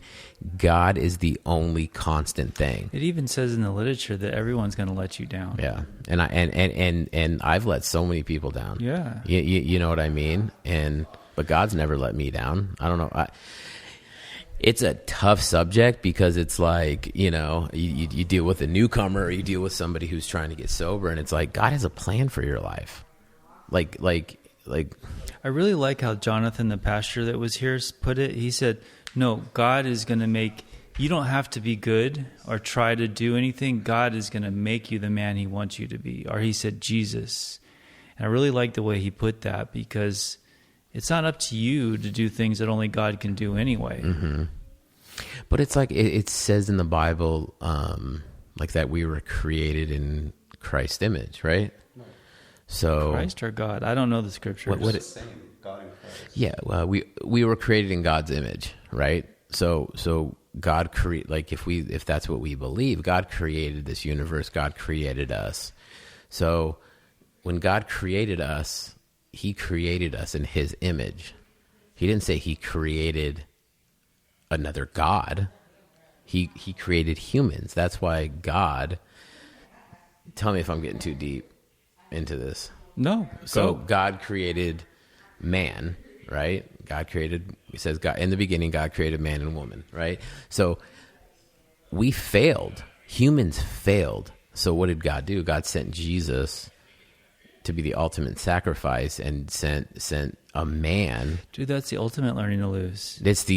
Are you kidding me? It's the beginning learning to lose. But it was like, you go back to like a sacrifice, like in the old days or whatever, even in the Bible, like you were asked to, like, if you sinned or you messed up or something, Cain and Abel, like, yeah, there's stories about people having to sacrifice their children. Like, what if I still lived in that time where I messed up and I had to, like, you have a daughter, like, what if we had to sacrifice our children? I wouldn't do that. Right. So I have to sacrifice something. So part of me has to sacrifice my pride, my ego, myself. That's probably what they're talking about all along. Really, yeah. The story, the parables. Yeah, are saying. of course. Like it's. I mean, we wrote in the book the other day. Like, what does it say? God bury my pride before my pride buries me. So my pride, if I don't surrender that to God or a power that's greater than myself. The thing is, people think, "Oh, yeah, I know," but that is the hardest thing to do. No, it's so gnarly. It's harder than anything else. To bury your pride. And your ego and all that stuff. Because it's a daily struggle, it's a momentary struggle, it's a constant. Right. And just to have the awareness of even what that is and how it operates in you is a whole thing. I mean, it goes back to that scripture that he just quoted. Like, and I'll say it, we can do all things through Christ who strengthens us. Like so God, Christ. See, I don't look at that as like we can do all things. I look at that as like all the things we can do with Christ, or we can do the strength. Like right. So we can do it the right way or the wrong way, kind of. Right. So So I take it as like I need strength. I need a power greater than myself. Right. To make it through this life. In a good way. Yes. Or even to make it for us alcoholics. Right. Yeah. Because we know, I know the opposite of that. The opposite. So that we've really got in touch with our dark side. I think that's a good thing about us. Yeah. Yeah. Well, I don't know, but I think we kind of lived in the dark side for long enough to know that it's there and it's part of us. Yeah. Yeah. What about you? What about you? I mean, you're a normie. Do you have a sense of like you have this lower dark shadow self and a higher self kind of? Oh, I love the dark side. I almost try to keep a toe in there every now and then, just to see what the temperature's like there. I can see that. But what does that mean? Like, what does that even mean? So like for me, that means to being able to identify with like the griminess of the world. So like what? So like for example, this one time I had a company give me like a distribution deal, so that because I had a way of going into like certain hoods or neighborhoods that these executives just couldn't, to like identify talent, right? So it's like me having that toe in the dark side that almost not necessarily keeps the door open for me, but lets me know what's going on down there and not be clueless to it. So I have friends that live in this enlightened life, right, where they don't know the dark side, and it's really cute, Typically it's like behind a gated community in a beautiful town like the one that I get the pleasure of living in, and that's awesome. But I feel like me knowing, understanding, and knowing what direction the dark side is in gives me an upper hand at times. For sure. That's what I was saying about that podcast. Like, to truly be a king of your domain and be a good king, you need to know the dark side. So then that's what, I'm not going to say drove me away from the church, but I realized that I was too comfortable in a church environment in Westlake Village, and that I needed to go pray for people in neighborhoods and situations that were not like mine, aka in the darkness. And that was a real eye-opening experience. And I actually wish I would have started this exercise with my dad. And so I didn't. Like, I'd go out there and try to help other people. Meanwhile, like, there's chaos going on in my home, right? So the darkness lives in our homes every now and then. Oh, yeah. So, look, can I ask you some personal questions? Yeah. Can you be honest? Totally. So your heritage is... So I'm from El Salvador. El Salvador. So, like, when you hear Peckerwood or you see white boys or whatever, do you think white boy or Peckerwood or privileged or... Like, I'm going to be honest. I think we all do it. We all have biases, right? That's just how the brain works. And, like, to not... I wouldn't call it racist, because racist is hatred. But to identify a race or a group is just normal. So I wouldn't call it racism, but do you have that? Well, so I'm aware that, like, we're all at different levels in life, right? But, like, growing up in LA, you have to be tolerant towards people because that person down the street is probably dirt poor and the person across the street is probably super wealthy, and this person probably doesn't speak English, and these people were born in Westwood, Brentwood. So you have to learn like this level of tolerance here in Los Angeles. So like when I look at somebody, do I see like a white boy, a Peckerwood, somebody that's privileged? I can honestly say I don't. And that was the cause of that was my city. So Los Angeles taught me tolerance. And that's allowed me to travel with bands and go into different neighborhoods, go into different cities, and not be affected by like, wow, look at how these people live, right? So no, I don't see it like that. But I see it more as like a dummy is a dummy, right? And those are people I don't want to be around. And that has no prejudice. Like ignorance comes in all colors, right? Yeah. Yeah. I don't really believe you, but I thank you for... Right. Yeah. So no. I live in Agora Hills. Like I can't look at people and be like, oh, race is not a thing for me, is what I'm getting at. But it's more like the character of the person. Because if somebody had that feeling towards me, it'd be really unfair, right? Oh, Well, look at that. Yeah, ultimately, yeah, that's it. But, okay, just wanted to get your opinion. No, like when our president referred to me as an anchor baby, right? So people that are from different countries come to the U.S., have babies here, like we're referred to as anchor babies. See, that was hurtful. And that was kind of fucked up. But like, I get it. So... And previous to that, there was war babies. Yeah. Damn, we're at an all-time low. That's fucked up. 18. Let's kill the Interesting. live streams. Or at least the one online. Sorry, guys. I love you. Sometimes I just like dip out, you know? And I come back. What's the advantage of live stream? Fuck, I don't even know what we're doing anymore. I'm just putting out. I'm just like, okay, how can I reach as many people as possible? Like, I know somebody just texted me and said I'm watching on the live stream. Oh, and we just turned it see, off. that's the thing. That's the And the advantage. comments that were here's coming the in were advantage. So like, We should have stayed on. there were whoever was in here watching the podcast or like the meeting, like they might not get around to listening to the podcast, but whatever they heard tonight was better than.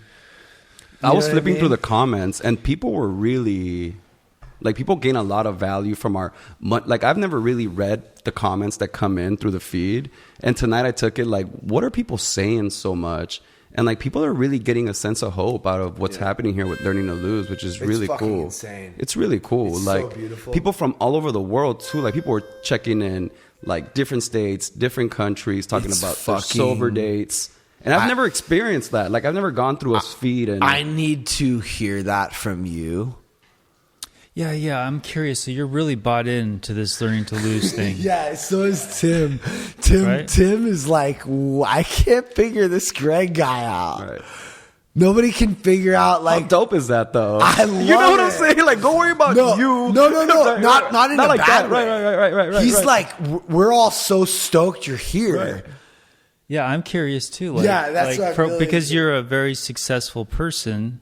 I mean, your time is, well, everyone's time is valuable, but Yeah, and even if we didn't know anything about what you've done, Right. just the way you talk and the way you carry yourself and the shit you've accomplished, even just in the short period of time you've been around. I mean, I've been trying to get this fucking PIN code from Google for my YouTube account for a fucking year. He touched the computer and I had it in a week. wow. Because he just had it sent to the fucking address. So here's my thing: is I have like a lot of people around me, and I let them do things like Mikey and Gus. Like I could do all this. I don't really need Mikey. What? No. I do. Let me finish what I'm saying. Okay. I've been setting all this up for over a but year, it's right? certainly But very nice. basically, well, it's not even that it's very nice. It's going to be necessary as we grow. Right. So I almost like let people, here, go do that. I know you're going to fail, but that's how you're going to have to learn. But like this fool is like it's like he obviously has experience. He crushes. He gets the shit done. He's over there looking at the Hypercrush. What have you learned tonight about Hypercrush? So like we're up to like 20-something million streams. TikTok cut us a check for 2 cents, which is awesome. He's like, you know, you gotta know that stuff. He's looking at and I'm so grateful and I feel so blessed to have what we have as far as, you know, people from all over the world getting touched and hundreds and thousands of. I mean, Oleg went to the Apple store today. The person helping him was like freaking out. What happened? She was like, Oleg, Pat, like, I followed Patrick Ridge. Like they recognized Oleg, fool. He made a TikTok video about it. You didn't see it? No, I didn't see it yet. Hey, look, it's fucking insane, bro. I feel like when this I'm not following. I gotta follow him. What's his? Oh handle? my god! Isn't it bad English? Bro, he's the best. He's follow. so amazing. All he ever posts is him talking shit about me and putting me on blast, like exposing all of the. He's like, this isn't really real. See, Oh look. my god! It's Yeah, not but- stage. It's not stage. It's funny that I just What's his handle? Oleg.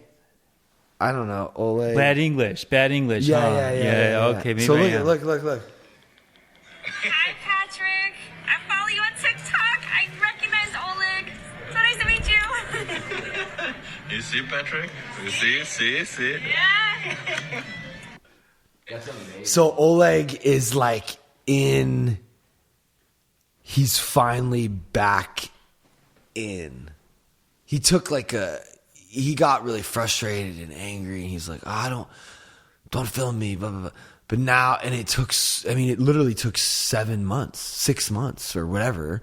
And now he's like embracing the whole thing again. Really? And he's like, He's the best too. I don't know why. Just because he's accent and bad English. Even that is such a cool handle, right? like. Patrick, you know, like on the TikTok, Team Pat saying I'm bullying you. Tim? I'm bullying you. Team Pat. Team Pat, yeah. What kind of answer you want? I don't need to open it. I just need to stop it.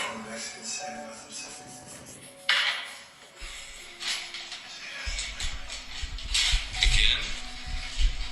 I'm getting used to the mustache.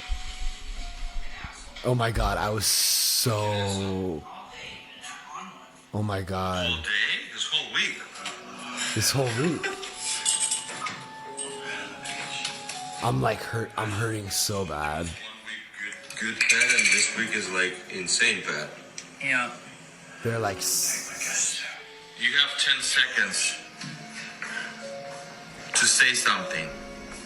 They're basically saying... Admit you were the piece of shit this week. Damn, that's harsh. Admit you were the piece of shit this week. He's How many followers does he have? 7,000, Oh. 7,500. But I mean, this guy could have. Oh my God, this is insane, bro. Look at this. You let it go. Yeah, this is ridiculous. Don't tell me I call Serena. Don't tell me get her off. Okay, please don't tell me I'm wrong. And then I said, look, this is the conversation we had. Okay, this is. I'm sorry. I have to. So Pat's on the phone with me when him and Gus are having this conversation. So I just had my assistant my phone and was like, let me know when they come back. And she's like, they hung up. Oh. But no, I'm here because you guys are an awesome group of people. That's why. And like... It's not the learning to lose. No, well, learning to lose is awesome. Like, it's helping a lot of people stay sober, and drug addiction is a big problem in this country right now. Yeah. So anything I can do to alleviate that, and it's whether it's by bringing value to an organization that has a mission to help people stay sober or seek sobriety, then I'm all about it. Yeah. So your previous businesses were related to this sort of stuff. Oh no. No, Not at all. Not getting sober, but I mean all the social media and like the statistics of all that. And Well, you just have to know, right? Like where you're at. So I've gotten everything. I've worked in like the tech world. I've worked with bands and artists. So like I have to understand like the roles that I'm delegating. I should like know something about that, right? And then I can delegate that properly. So I had to learn social media. I had to learn analytics. Like I didn't go to college, so I had to learn that on my own so that then I can tell my team, look, here's how. Oh, you didn't go to college? No. But you still did well in tech. Totally. Doing what? Not coding. No. So I launched a startup 12 years ago that helps people set up corporations and LLCs. And I was the guy who wouldn't want to raise capital because I wanted to own this thing on my own and not have a boss. And so that was me being naive because I needed capital, but I never took it. So then other people in the startup world were like, damn, that's that guy that was able to do it without raising capital. He's onto something. Don't you have to pay that back, though, raising capital? Or to some extent, but they're your bosses, right? So somebody gives you... Oh, so they take a chance on you, and then they're willing to lose. Okay. Right. So then that just led to other ventures. So yeah, and then I realized that if you have a heart where you're bringing value to a scenario you're in, like life just gets easier. And so I showed up, asked nothing of nobody here, brought value, and got invited back. Mm-hmm. And I realized that kind of cycled. It's like service. Totally. Yeah. You know, so you show up, you do something, and if I do something good for you, I'm not expecting you to do something nice for me because the universe will respond. Right. And that's like some hippie shit. But it's likely that I would because of that. Yeah. Right. But even if the expectation is not that you do. Yeah. Which was a tough lesson for me to learn, right? People that you do something good for, and then you're like, wait, why didn't they respond the way I wanted them to? Or why wasn't I... Yeah, and then you have resentments and it doesn't work. The universe does pay you back. Right. Yeah, you're right. Even if it's hippie shit. Yep. Yeah. So now I go into relationships, like somebody recently apologized to me for like dropping the ball, and I was like, you know what, I expected you to disappoint me, so we're good. So imagine like that expectation when you meet somebody, right? We're like, all right, at some point you will disappoint me, and I'm gonna be cool with that. Well, it's reality, right? This is a good way to start, right? So historically, people will disappoint us, right? Yeah. So if I go into a relationship with that understanding and the attitude of like, okay, let me not try to fuck it up on my end, let me bring value to this relationship and see what that'll do. So that historically tends to work out okay. Yeah. Fuck yeah. What? That's cool. No, I was just going to say maybe you could like bless. What? Bless us with like your voice or something. A song. So what's next, Pat? What's next for you? So we got the house opening up when? December? Love it. We're in December, so I'm thinking more like February maybe. But the deal's going through in December, and then the house is going to open up for occupants in like January or February or something. March. Damn, are you ready? I mean, that's a huge undertaking. Yeah. You're just going for it. I mean, honestly, like... So wait, let me just get the logistics. I just Gus, you know? It's like, bro, like... What we're doing here is just priceless. We have like a lot of people who want to stay at the house already. So let me just get the logistics straight. So Danielle and Gus are full in on this Graceland. And so they're doing the majority of all the technical bullshit. Yeah. But Mikey. What? I actually think that Mikey too. I'm kind of thinking Mikey might be like our most important person. In which aspect? I mean, first of all, he has the most sobriety. Yeah. As far as like, transferring the message. No, fuck but yeah. not only that though. It's like, I don't know, man. Like, you can learn to do anything. Yeah, if you want to. If you have the emotional stability. And you want to. Yeah. And he does. Now, what did you say? What? What was it that you just said? I'm saying that, because Gus, you know, Billy's trying to figure out what. I think you're right. You're talking about character right now. Yeah, and I'm a little worried about Danielle. Yeah. Even Gus, because he's newly sober. Yeah, and like, I mean, Yeah. So I think that Gus is great. We'll see, you know. But I mean, you know, we're gonna need someone who's like there 24/7 that I can trust. That's gonna probably be Mikey. Right. Also, because he doesn't really, I don't know if I should say this, but he doesn't really like his job now, so he'd be happy to. Oh yeah, no, Mikey. How much do you need a month to be happy? He always does that on I'll do whatever I want, and this is all about transparency here. That's what we do. We don't hide things the way other people do. How much do you need a month? To be happy. Like $4,000? No, we've already talked. What are you getting right now? You don't like your job, right? Yeah, but I'm making, What are you making? 4 or 5?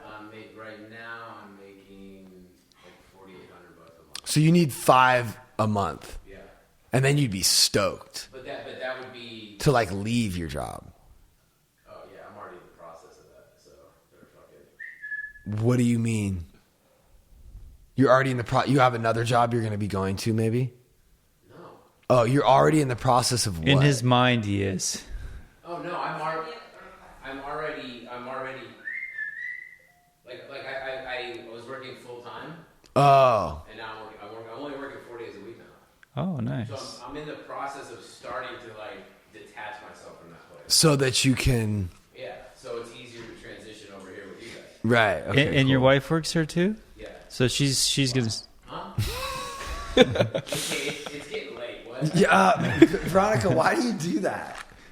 Just let me do my thing. Let me do my thing by saying that. Okay, but Mikey, stay on for yourself, goddammit. Here, join us. I'm waiting for her to leave so I can smoke a try. Hey, I'm gonna smoke a chain with her. Wait, we're gonna wrap this up soon. all right, guys, we're gonna wrap this up. I want to have Greg on more because I really like having him on. But I don't know. I guess to sum up, yeah, that's a good. Yeah, it's a cool. It feels like, you know, there's a saying: if you love what you do, you never have to work a day in your life. Facts. So I feel like maybe you're noticing that you can enjoy this. Like we can all make a good living doing this. I'm leaving these here. Yeah, that's a lot to leave here. But hold on, listen.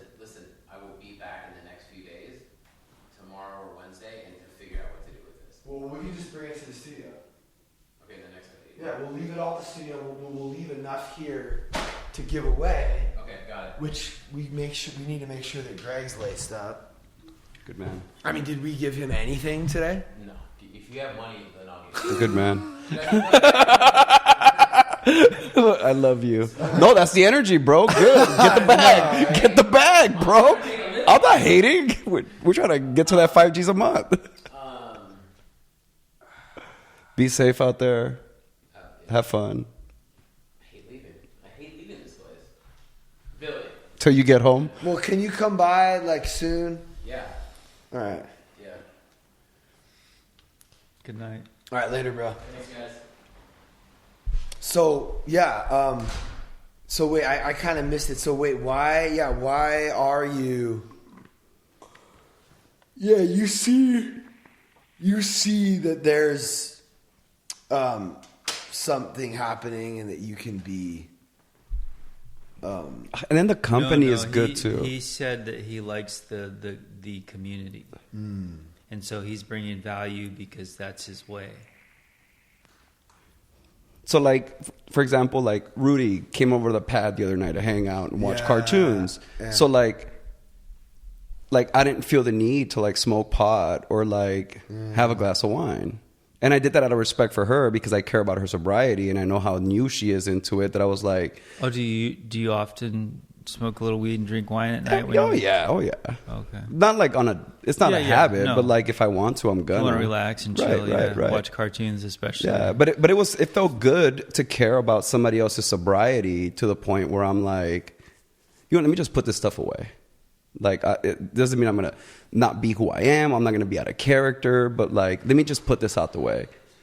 So that kind of felt good, you know, to be like, wow, like I care about this stranger's sobriety when I have no vested interest in their sobriety, right?